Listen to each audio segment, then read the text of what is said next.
Thank you.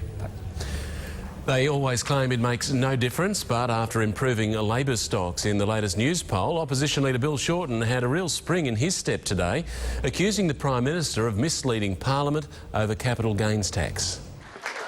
Inside a suddenly buoyant Labor caucus room, Bill Shorten says he's got Malcolm Turnbull on the ropes. This election is there for the winning. We know that he's rattled. Rattled after telling Parliament yesterday that increasing capital gains tax is no part of our thinking whatsoever. And today conceding he is thinking about increasing it in at least one area. Now, what we are looking at is the entire superannuation system, as you would expect. We censure the Prime Minister for misleading the Parliament and the Australian people. Mr Turnbull argued that his original statement ruling out changes had related only to property investments and not superannuation. He said there would be no changes to capital gains tax whatsoever. This splendid bit of gotcha politics. We are lucky to have an infallible Prime Minister in this country. Even when he gets it wrong, he's still right. The rest of us mere mortals simply don't understand. At times clearly rattled by the onslaught, Malcolm Turnbull countered with an attack on Labor's negative gearing policy,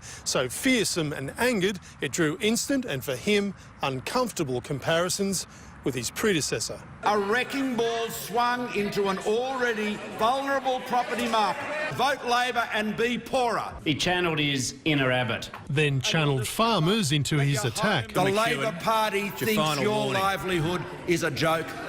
They despise the work you do, the same contempt that Labor has for homeowners. I thought they'd changed Prime Minister.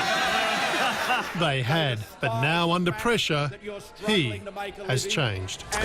And Mark Riley joins us now. Mark, speaking of farmers, they are literally selling off the farm in Tasmania. Yes, Mark, Australia's oldest dairy, the Van Diemen's Land Company, will be sold to a private Chinese firm.